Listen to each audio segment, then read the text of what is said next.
explicar un poco este texto tan bonito, que no es largo, os animo mucho a leerlo. En este texto tan bonito que se llama Más allá del principio del placer, se llama así porque hasta el momento Freud había colocado el principio del placer, es decir, la búsqueda de lo que nos es placentero, a nosotros y a cualquier organismo vivo, o a cualquier organismo, por lo menos, con sistema nervioso central, ¿no? Que tiene capacidad para el dolor y el placer. El principio del placer nos decía como que todo organismo de estas características buscaba el placer y evitaba el displacer, evitaba el dolor. Y esto además lo comparten muchísimos otros psicólogos, metapsicólogos, como es el conductismo, casi cualquiera parte de ahí. ¿Qué pasa? Freud sí que es verdad que había traído el principio de realidad. El principio de realidad, en principio, parece que se opone al principio del placer y que es ese principio que nos introduce la civilización y la socialización, ¿no? Y que entonces, según el individuo va madurando, pues va asumiendo el principio de realidad.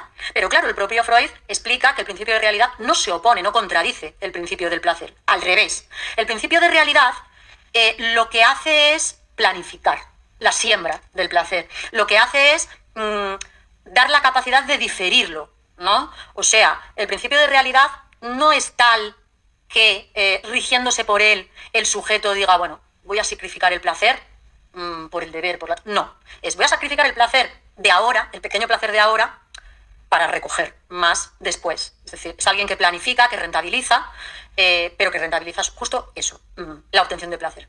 ¿Dónde? En una especie de economía libidinal. También en Más allá del principio del placer se habla y se da culmen a la economía libidinal de la que empieza a hablar Freud.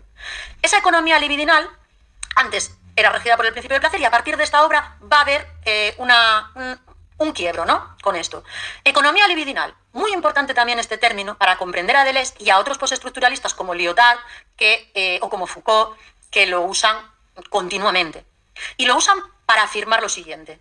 Para afirmar que el deseo, los afectos, el placer, al menos en cierto sentido, forman parte de la infraestructura. No son el efecto cultural o ideológico o de segunda mano, que en el esquema marxista se llama superestructura, ¿no? Como que si bien es cierto que nosotros podemos enamorarnos tal y como en una época la ideología dicta, y también podemos comer, alimentarnos como en una época la ideología dicta, también hay todo un subterráneo que es la economía libidinal, que obedece a principios inconscientes. Y como son inconscientes, no pueden estar atravesados por discursos conscientes, o no es fácilmente manipulable, ¿no? Sino que en todo caso va a ser algo como más ancestral, más subterráneo y más visceral. Bueno, entonces se afirma ya esto. La economía libidinal es también economía, como la economía política, no es una mera superestructura, cobertura, discurso, sino que está en la materia, ¿no? En la materia primera, la materia prima. Decíamos que el principio de esta economía libidinal va a dejar de ser el principio del placer, o lo que es lo mismo, la búsqueda del placer y la evitación del displacer. ¿Por qué? Porque Freud se da cuenta, y lo hace en primer lugar a través de la neurosis de guerra, es decir, a través del tratamiento que él tiene con pacientes que son excombatientes de la Primera Guerra Mundial. Entre ellos aparece en eso que él va a llamar neurosis de guerra, es como la neurosis en la que lo que tiene el centro de las cosas es el trauma, ¿no? El trauma no por la guerra en general, sino el trauma por el terror. Vamos a diferenciar aquí un poco más adelante terror de miedo o de angustia, ¿no? El terror sería ese mal que además es absolutamente explosivo y sorpresivo. Y entonces se trata del trauma en el sentido de pérdida de un miembro por una explosión, yo qué sé, porque te explotó una mina, puede darse fuera de la guerra, obviamente, pues porque nos atropella un camión, ¿no? Y tenemos una contusión enorme. Quiere decirse, traumatismo, ¿no? Pueden ser físicos, pero es verdad que en la guerra también se pueden dar imágenes tan fuertes que también puede haber un terror visual, ¿verdad? Entonces, lo que él observa es que en estos sujetos aparecen sueños recurrentes, repetitivos, mucho más repetitivos que las pesadillas habituales, en los que un poco de ahí se extrae si uno está traumatizado o no, ¿no? Es una de las maneras de ver si estás traumatizado o no, o estás usando esa palabra en sentido más coloquial, es ver si tienes ese tipo de sueños. Si tienes ese sueño en el que ese accidente que tuviste no sé cuándo se repite y continuamente te vuelves a situar en esa circunstancia y no viene desplazada simbólicamente, sino ahí tal cual, ¿no? Tal cual lo mismo. Esto es un tipo de sueño muy inusual en personas, sino donde no hay trauma. Se tiene como en ese estrés postraumático que se llama ahora. Bueno, entonces él dice, bueno, aquí aparece una excepción, él empieza a estudiarlo, dice, aquí aparece una excepción a los sueños, a la teoría de los sueños que lo había manejado hasta el momento, como satisfacción de un deseo, como delirio en el que de forma directa, literal, los niños suelen soñarlo tal cual, ¿no? Querían un helado que no consiguieron, soñan en comer un helado. En el que ese delirio satisface de forma literal o simbolizada, metafórica, como suele ser en los adultos, un deseo que quedó insatisfecho a lo largo del día, ¿no? O de unos días. En estos sueños traumáticos, que encima se repiten de una forma muy realista y repiten la realidad, parece que no se está satisfaciendo de ninguna de las maneras, ni siquiera abriendo las compuertas de lo inconsciente y lo reprimido, etcétera, ningún deseo, sino que se repite un displacer. Lo dejamos ahí para poner otro ejemplo y luego los explicamos todos juntos. Dice Freud, hay algo muy parecido, que es el juego de los niños, que llamaban en alemán el Fordá. Estos juegos, hay como una serie de juegos que son todos muy de este tipo y que lo vemos en los niños y en los perros también. Estos juegos que consisten en enseñar un objeto y guardarlo, o tirar algo y recuperarlo. En esos juegos, lo que se pone en el centro es la desaparición momentánea de algo. Él se fija que cuando jugamos con los niños a eso, porque les gusta, ellos al final acaban repitiéndolo, porque cuando repiten ellos esos juegos, cada vez ese juego activado por ellos, cuando son ellos quienes lo activan, empieza a tener más prioridad la desaparición. En lugar de hacer desaparecer algo o a sí mismos esconderse y salir al segundo, cada vez se esconden más tiempo o cada vez esconden el objeto más tiempo y no lo vuelven a dar. Ahí hay un esconderse. Dice Freud, justificadamente, que en los primeros momentos de ese juego existe mucho la desaparición y aparición de la madre, ¿no? O del niño mismo. Pero cuando el niño se esconde, al fin y al cabo, él deja de ver también. Entonces él se esconde y realmente es como que esconde lo que ve. Él se esconde y al esconderse esconde lo que ve, la imagen de la madre. Bien. Entonces, ¿por qué hacen esto? ¿O por qué descabezan muñecas como Barbies, cosas así, que de alguna manera eran un trasunto de la madre o del padre, si ellos lo pasaban tan mal y lo siguen pasando cuando se ausenta la madre, ¿no? Y todavía existe pues esa cosa, ese apego, ese no entender, ¿verdad? Entonces lo que empieza a elaborar Freud es que tanto en los sueños traumáticos como en este tipo de juego que es el Fordá, pues lo que el individuo está haciendo no es buscar el placer, sino repetir el displacer, y podemos decir, bueno, ¿con qué propósito, no? Porque en la economía libidinal, al final hay una estabilización, las cosas tienen una cierta razón, son rentables para alguna parte de nuestra psique, para algo. Entonces lo que ve es que ambas cosas nos vuelven a poner continuamente en una situación que era displacentera y que no pudimos elaborar. Y por tanto, no pudimos superar. Es algo que sufrimos pasivamente. Con el sueño o con el juego, lo activamos a nuestra voluntad de una forma controlada. Entonces, es como que anticipamos. Os dais cuenta también que normalmente uno de los motivos principales de la angustia no neurótica, no enfermiza, de la angustia normal, es anticipar cosas desagradables o que pensamos que son desagradables. Una operación, pues un análisis de sangre a quien le den miedo las agujas. ¿Y qué hacemos? Aunque no queramos, irremediablemente pensamos en ello. Y podría parecer que lo más normal sería, como nos dicen algunos, bueno, no pienses en ello hasta que llegue. Bueno, pero es que lo sano es pensar en ello, al menos mientras no sea paralizante ese pensamiento. Y ahí es donde está la angustia, que no solo no es patológica, sino que es saludable. Y es la que te predispone.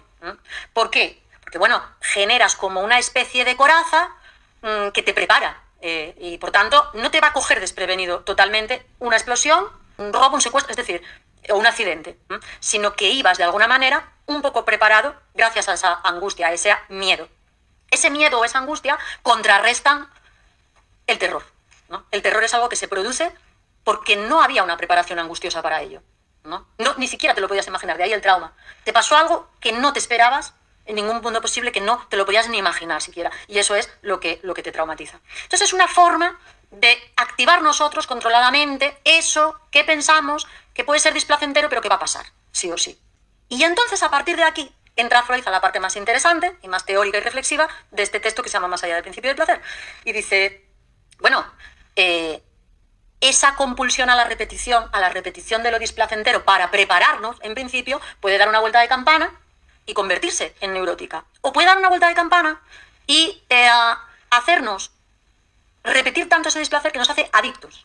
De hecho, Freud dice una cosa de la que parte luego Deleuze, que es que no es tanto que repitamos lo que sea porque nos place, sino que las cosas nos place porque las repetimos. Y ciertamente lo podemos ver en algunos ejemplos. Gran parte del humor y de las cosas de las que nos reímos cotidianamente son chistes que funcionan por repetición, ¿no? Los bailes tradicionales funcionan con repetición, los patrones rítmicos también, es decir, nos adicciona la repetición. Y las sustancias, cosas que comemos, cosas que bebemos, drogas, lo que fueran, las sustancias tampoco está claro que nos produzcan una adicción porque son sustancias adictivas o no sobre todo por eso, sino justamente por la repetición y por todo el ritual que conllevan alrededor, ¿no? Y cuando es displacentero también. Hay personas que pueden hacer de esta activación controlada de su angustia algo tan cotidiano como que van a echar a andar un destino fatal que puede ser el de repetir su problema con el padre, con todas las siguientes, con las parejas, con todos los novios, y con todos los novios les pasa lo mismo, con todas las novias les pasa lo mismo, o ese tipo de displaceres que son las traiciones o las faltas de reconocimiento. Eso que a veces decimos, ¿por qué siempre me pasa lo mismo con tal cosa? Pues claro, ¿por qué la gente siempre me trata mal en este aspecto? Pues claro, a veces hay que darle la vuelta y ver que es que a lo mejor es lo que queremos, ¿no? Repetimos de maneras, con los instrumentos que tenemos, pues ese mismo patrón, como en los sueños, como que lo reconstruimos. Y nos vamos guiando hacia él.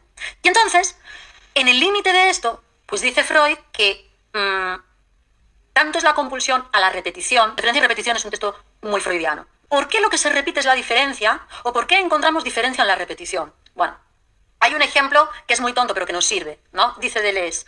Dice, hay veces que queriendo buscar la diferencia, y por ejemplo pone al Don Juan, ¿no? Queriendo buscar la diferencia y tener muchos amantes diferentes, lo que estamos haciendo es repetir el principio de las relaciones. O sea, allá lo que estamos adictos es al enamoramiento inicial, ¿no? Al subidón ese, y en realidad, en lo diferente, buscamos lo mismo. O si no lo buscamos, se da igual, porque no pasamos de esa fase inicial. Y de la misma forma, alguien buscando lo mismo, incidir en lo mismo, encuentra la diferencia. Porque claro, queramos o no, no podemos repetir lo mismo. En esto consiste también el aprendizaje, ¿no? En que de tanto repetir, la cosa cambia tanto, es tan diferente como que antes no sabías leer y luego sabes leer. Como que antes no sabías ir en bicicleta y luego sabes ir en bicicleta. Entonces, claro, repetirlo genera una diferencia, o muy tanto. Es el principio del aprendizaje. Pero ¿qué hay además? ¿Qué es la diferencia que quisiéramos repetir como, digamos, lo polar, lo extremo? Y aquí es donde llegamos al cuerpo sin órganos a partir de Freud. Pues dice Freud, todo ser vivo, todo ser orgánico, quiere repetir y quiere volver a vivir esas cosas que le fueron displacenteras o que prevé para el futuro y le dan miedo, y una de ellas es la muerte. Y de ahí saca la pulsión de muerte. No pensamos tanto en la muerte, dice, porque nos preocupe, sino que es al revés, nos provoca una cierta atracción. Bataille va a retomar esto, va a explicar así el erotismo. Va a decir que el erotismo es una fascinación ante la muerte, que el erotismo es uno de los terrenos o una de las experiencias en las que el cuerpo nuestro individual se descompone. Es decir, no funciona como funciona asociadamente, agregadamente, sino que se descompone, se parte, y el de nuestra compañera o compañero también, porque nos empezamos a fijar en trozos suyos en vez de en su cuerpo como unidad individual. Entonces hay ese troceamiento en nuestra mirada, pero también los fluidos empiezan, la saliva, lo que fuera, empieza a viajar entre dos cuerpos y no entre uno. Entonces, de alguna manera, esto provoca, dice, el mismo morbo que ver un cuerpo pudriéndose, porque es parecido, los fluidos se salen del cuerpo. Y entonces hay esa fascinación del morbo, donde eso que nos daba asco nos da deseo. Bueno, pues uno de los lugares es en el erotismo, ¿no? Bien, ¿por qué? Porque saboreamos la muerte ahí. Y si nos fijamos, lo dice Bataille, lo dice Freud, pero también lo dice esa pequeña expresión para el orgasmo que usan los franceses, que es la petite mort, la pequeña muerte. Entonces, dice Freud, bueno, pues lo que pasa es que todo ser vivo, todo ser orgánico, quiere repetir lo que le displace para controlarlo, hacer lo propio, poder presentirlo, prepararse para ello, y entre otras cosas está la más extrema, que es la muerte.